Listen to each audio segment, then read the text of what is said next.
बोलिए शंकर भगवान की जय। सुमर भवानी शंकरनी गणपति को सिर नाय, षष्ठी व्रत की कथा कहूँ पुराण विधि गाय। बोलिए शंकर भगवान की जय। एक समय राजा युधिष्ठिर ने भगवान श्री कृष्ण से कहा कि आपने संसार की भलाई के लिए ही अवतार धारण किया है। इस समय सुभद्रा और द्रौपदी अपने पुत्रों के मरने से शोकग्रस्त हैं तथा अभिमन्यु की स्त्री उत्तरा का गर्भ भी अश्वत्थामा के ब्रह्मास्त्र से खंडित हो गया है। माता पिता को संतान के बिना अत्यंत दुख होता है। अतः हे प्रभु, आप कोई ऐसा व्रत अवश्य उपाय बताएं जिससे कि माता पिता संतान शोक से दुखी ना हो और उत्तम दीर्घायु तथा स्वस्थ संतान हो। यह सुनकर भगवान श्री कृष्ण जी कहने लगे कि हे राजन, मैं तुमको एक व्रत बतलाता हूँ जिसको नियम पूर्वक करने से खंडित गर्भ भी जीवित हो जाता है तथा कभी संतान दुख नहीं होता है। राजा युधिष्ठिर के पूछने पर भगवान श्री कृष्ण ने कहा कि प्राचीन काल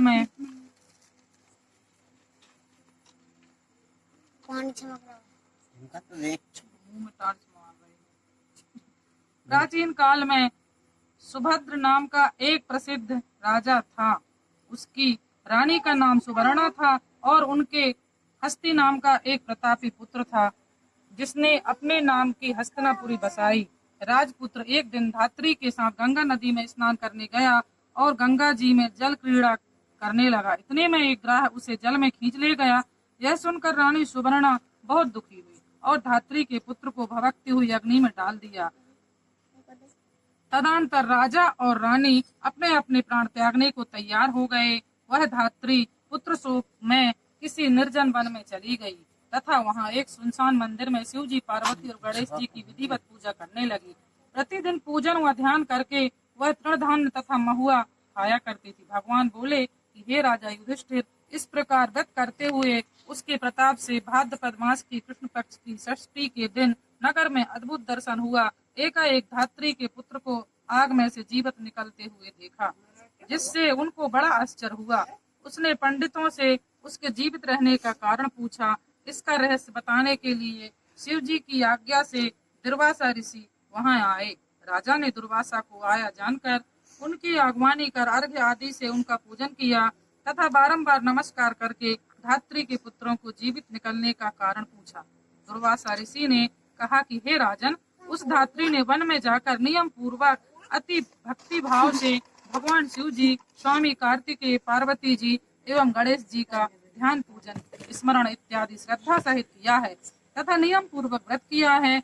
यह उस व्रत का प्रभाव है जिसके कारण यह धात्री का पुत्र जीवित ही मिल गया। अतः आप भी वहां जाकर यह सुंदर कर्म करें। भगवान श्री कृष्ण ने राजा युधिष्ठिर से कहा कि हे राजन, राजा और रानी ने दुर्वासा ऋषि को विदा किया। तदुपरांत वे दोनों ब्राह्मणों को साथ लेकर उस धात्री के निवास स्थान वन को गए। वहां राजा, रानी तथा दुर्वासा ऋषि ने निवास स्थान पर भगवान शिव आदि का कुशा पलाश ढाक के नीचे आदि श्रद्धा के साथ पूजन अर्चन करते हुए राजा धात्री को उसके पुत्र से मिला दिया। धात्री ने राजा को इस उत्तम व्रत के महात्म का सविस्तार बता दिया। उसने कहा कि हे राजन, जिस दिन से आपके भय के मारे मैं यहाँ आई हूँ, मैंने केवल वायु का भोजन करते हुए भगवान शिव, कार्तिकेय, पार्वती एवं शंकर जी की नियमित पूजा की है। एक दिन आधी रात के समय स्वप्न में भगवान शिव ने मुझे दर्शन दिया और कहा कि तेरा पुत्र जीवित हो गया है। तुझे हमारा व्रत एवं पूजा बड़ी श्रद्धा भक्ति भाव से किया। यदि तुम्हारी रानी भी इस व्रत को विधि पूर्वक करे तो उसका पुत्र भी उससे जीवित मिल जाएगा तथा और भी बहुत से पुत्र उत्पन्न होंगे। भगवान श्री कृष्ण ने राजा युधिष्ठिर से कहा, राजन, भादों के महीने में कृष्ण पक्ष को इस उत्तम व्रत को करना चाहिए। उस दिन ब्रह्म मुहूर्त में प्रातः काल स्नान करके क्रोध, लोभ, मोह त्याग करके व्रत का नियम लेना चाहिए तथा जब तक व्रत रहे किसी जीव की हिंसा नहीं करना चाहिए। व्रत संपूर्ण करने के लिए चींटी आदि का मार्ग उल्लंघन न करें तथा दोपहर के समय अपने मित्रों सहित पलाश ढांक कर उसके नीचे भगवान शिव, पार्वती, स्वामी कार्तिकेय तथा गणेश जी की मूर्ति स्थापित करके धूप, दीप, पुष्प, नैवेद्य आरती से पूजन करना चाहिए। सौम्य मूर्ति, पंचामुख, सुलाधारी, नंदी, संगी, महाकाय तथा आदि गुणों से भगवान शिव को मैं साष्टांग प्रणाम प्रणाम करता हूँ। शिव हर प्रकृति से श्रेष्ठ हेतु सौभाग्यवती गौरी माता पार्वती को नमस्कार करता हूँ। मयूर वाहन हे क्रौंच पर्वत उत्तीर्ण करने वाले कुमार विशाखा और स्कंद आप स्वामी कार्तिकेय को बारंबार नमस्कार है। फिर एक दंत गणेश जी की प्रार्थना करें। मूषक वाहन लंबोदर आपको साष्टांग प्रणाम है। इस प्रकार इन चारों देवताओं की भली प्रकार से पूजा करें। फिर ब्राह्मणों सहित गाजे बाजे से अपने घर को जाएं। उस दिन समा के चावल का भोजन करें और दही दूध तथा मट्ठा विशेष रूप से खाएं। दुर्वासा ऋषि ने कहा, हे राजन, जो स्त्री पुरुष इस व्रत को इस विधि से करता है वह पुत्रवान होकर के सुखी होता है। ऋषि की ऐसी बात सुनकर के राजा रानी ने विधि पूर्वक इस व्रत को किया, जिसके प्रभाव से वह राजा का पुत्र जीवित हो गया।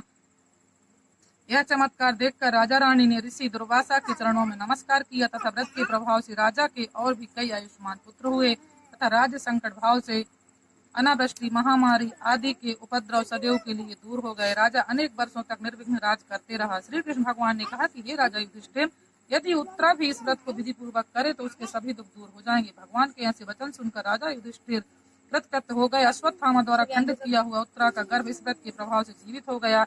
इस व्रत को करने से मन स्थिर होता है। इस प्रसंग को भगवान श्री कृष्ण ने राजा युधिष्ठिर से कहा कि जब ऋषि दुर्वासा ने राजा सुभद्र से कहा कि हे राजन, इस व्रत को करने के उपरांत फिर उसका शास्त्र विधि से उद्यापन भी करना चाहिए, ब्राह्मणों को दान देना चाहिए, सोने अथवा चांदी की मूर्ति बनाकर वेद पाठी ब्राह्मणों से उनका पूजन कराना चाहिए। ऋषि दुर्वासा ने कहा कि हे राजन, विद्वान धर्मनिष्ठ राजा युधिष्ठिर ने भी इस व्रत को उत्तरा से करवाया था, जिसके प्रभाव से उसका अश्वत्थामा द्वारा खंडित हुआ गर्भ उदर में हिलने डुलने लगा था तथा वही गर्भ राजा परीक्षित के रूप में प्रकट हुआ। जो कोई मनुष्य यह व्रत करना चाहता है उसके सब कार्य सिद्ध होते हैं, पुत्र पौत्रों की प्राप्ति होती है तथा सूर्य लोक में उनकी पूजा होती है। बोलिए शंकर भगवान की जय।